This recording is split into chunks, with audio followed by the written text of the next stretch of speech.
Hello and welcome to KennyRoy.com. I'm Kenny Roy. This is the Ask Video Mail for the week of March 7th, 2011. The Ask Video Mails are the best way to interact with this site by far. You can get an answer to your question in animation or performance in a video mail specifically catered to you. So please, if you'd like to participate, I definitely encourage it. No question is stupid. Just send it to webmaster@kennyroy.com. And I look through them all and I pick out the questions I think are going to be the best for everybody. Don't forget to refer friends. The site automatically gives you 30 days free if you refer a member that signs up for a monthly membership, or 60 days free if you give a referral to a person who signs up for a yearly membership. If you refer someone who signs up on a discount, you only get a day free because it's the discounted rate, and you can just give it all to everybody. So, but please refer members because it's only going to grow the community and make everything better around here. More questions, more interaction, more people in the forums. Everything will improve. I have some speaking engagements coming up. If you'd like to see a lecture live, I guess, then check out www.evolvecg.net. Evolve is a conference that is taking place in Orlando, Florida, April 29th through May 1st. There's some fantastic speakers and master classes. Jason Ryan's coming. Shane Acker, Academy Award nominated director and director of the film 9, is going to be giving the keynote address. So it's going to be a lot of fun. So check that out. Check out the website for more details on that. And also pay attention to the website if you can't make it, because there is going to be an online conference in that you can log in and watch some of the speeches back later on. They're going to be posting those. Okay? So please come out if you can. It's going to be a great time, and a ton of fantastic information is going to be given that weekend. Okay? Also, after that, I am most likely going to be going to the Anomalia conference. Sorry about that. I'm a very popular guy. Anomalia conference, which is in the Czech Republic. It's not in Prague, but it's about an hour outside of Prague where it's happening. I can't pronounce the name of the town. I'll give you guys a little bit of update on that when it's happening. And then there is a conference that a former student of mine is actually putting together in Brazil, but that's in November, so we'll talk about that later. So anyway, let's get right to the question. This week's question is interesting because it kind of has a lot of it has a lot of emphasis on workflow, which is obviously what I really advocate for and I'm really into. So I'd like to just talk over a few topics here. No demo in this one. It's really just talking about how to implement your workflow. So here's the question.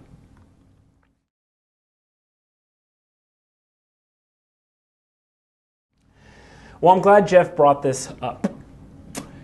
It's more often than not that you do have a high weekly quota at your job. If you didn't have enough to do, then I'm not sure how that animation studio would ever stay open. So basically, it's in everybody's best interest to keep you working as fast as you possibly can. I know it sounds a little scary because it's like we're coal miners and we're just getting, sent back into the mine, without a break. But really, I think that this is, this can be a good way to pull ahead of the crowd, to really set yourself apart by looking out for these situations and these high quota situations and being prepared for it. The way you prepare for it is just workflow. You have to have a workflow that you can look at. Okay, watch when was it? I think it was February 21st. I believe it was February 21st video mail, and it was on workflow. It's just like a workflow refresher, sort of. And it's the February lecture. I'm sorry again. The February lecture with the workflow checklist.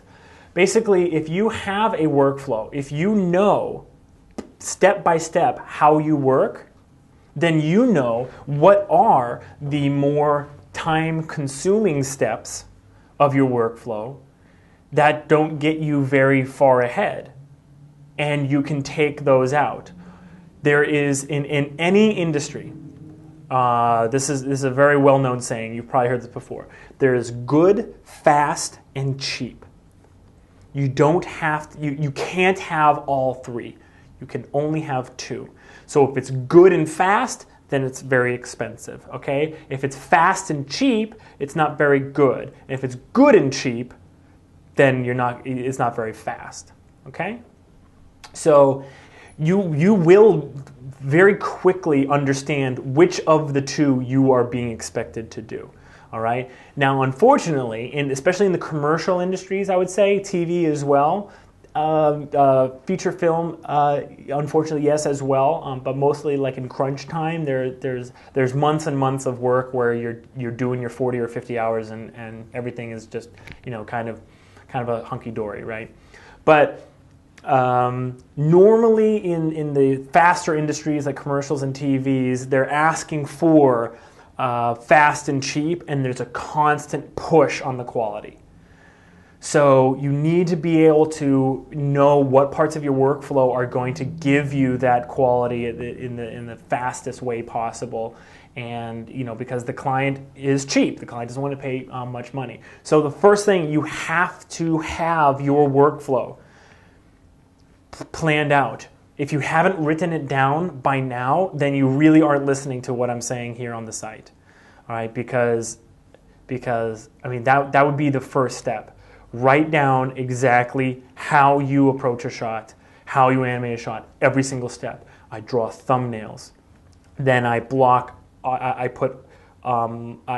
pose the character, matching those thumbnails, like on frame 1, 2, 3, 4, 5, 6, 7. This is one way to do it, okay?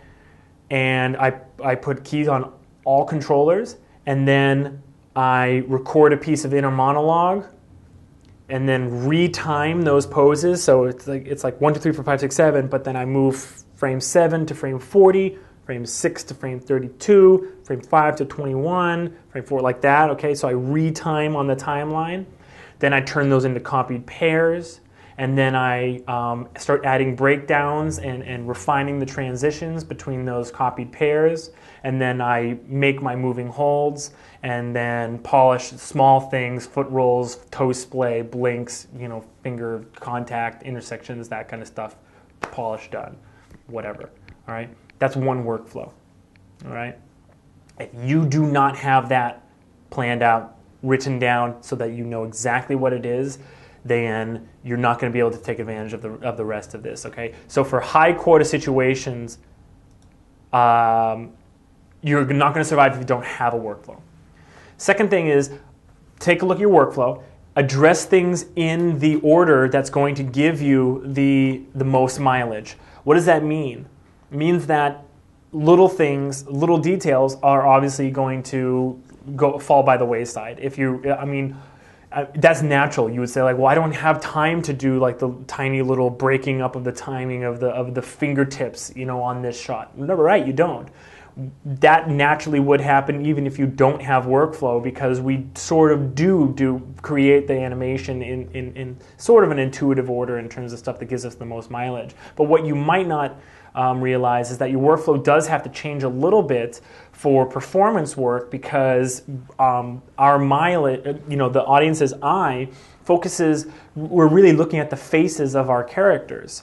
So the facial animation and the lip sync can't suffer so much that when you're looking at it, and that is what people are primarily looking at and kind of watching body language and full body gesture peripherally, it can't suffer so much that you're taken out of the experience, and it's just too low quality.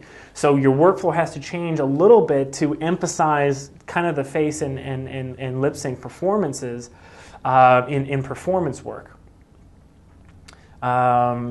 which is a dangerous thing because mostly, junior and beginner animators are always, blocking and doing the facial animation and the lip sync way too early. I see countless 11-second club entries in the forums that it's like September 1st and the sound file just came out and they're like, hey guys, I just started this, and it's a character in T-pose and they're just like, moving their face. That's really, really, really scary. But kind of though, in performance work, you do need to emphasize you need to get to the face quicker. All right. The way you do that is when it's performance work, I would say that you need to hit a little bit more iconic poses and stick them and really work your moving holds. All right. So like hit a pose and really stick it, and then the next pose has to be just as strong. All right, so you can get away with really stuck moving holds if you're doing it correctly. And the way to do it correctly, the next tip I would say is the action is the transition. If you want to hit a strong pose, then if you want to do an action, let's say like a point, then you wouldn't have the point be the next pose. You want the action to be the transition so that you can go into a really strong pose for your next pose, but it's not belaboring the action itself. Meaning, like the director or whoever is looking at it is not going to say like he's pointing for too long. So the way to do this line, like, I don't know where you want to go, but I guarantee you we don't want to go over there.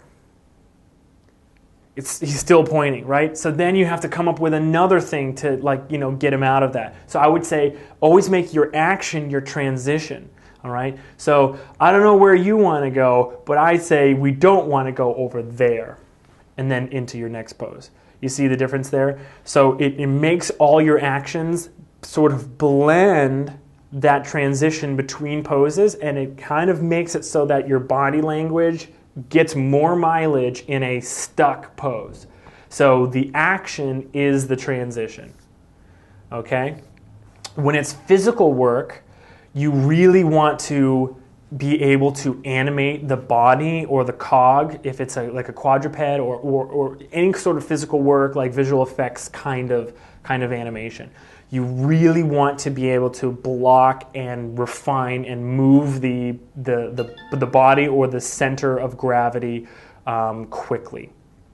All right, so that means grab the body or the cog and really animate it without anything else in mind. If it's a character doing physical work like running, whatever, hide the legs or mask them off or give them a transparent texture, anything you can do to just get it out of the way and animate just the body or cog. All right? So, for instance, on Kong, we had a couple of shots. It was right at the end of the production, and I remember that it was like a six-legged character, and that would be really hard to animate with all these legs, foot falling, all that stuff, right? Yeah. So all I did was just hit all the legs, and I just had the thing moving through screen, and then I just went back in and did all the footfalls and whatever. And it was almost like bookkeeping. It was like checklisting. Are all these footfalls like working for this animation? So with physical work, the body or the main controller, the cog, has to be, you need to animate that extremely quickly and really work into that process and refine that and really make sure the weight is going. You want to focus on weight transitions. Okay, you want to focus on, with that body and cog, if it's going to move that way, you really want it to roll up a little bit and anticipate and really kind of like drag and overlap, into that new position and settle. So if you have, that big transition happening, then really the feet or whatever is holding that up, it's hard to screw it up if you really nailed that weight transition. So focus on weight with physical work to hit a big quota. And then then back to performance work, I said you want to focus, you want to get to facial animation quicker. It's kind of sad because it breaks a really good workflow for performance work when you don't have like a huge quota on your hands. So when you're working at a feature animation studio on a shot in the beginning of the production, you're really focusing on performance. But Anyway, so when you get to facial animation, block the face poses the same way you would do like the body. So like have transitions, use all those fundamentals like anticipating, crunch it down and then go up, and then hit those and stick those the same way you would with the body. And then refine those transitions if you have time. And then with the lip sync, you should definitely check out the lip sync lecture that's in the store.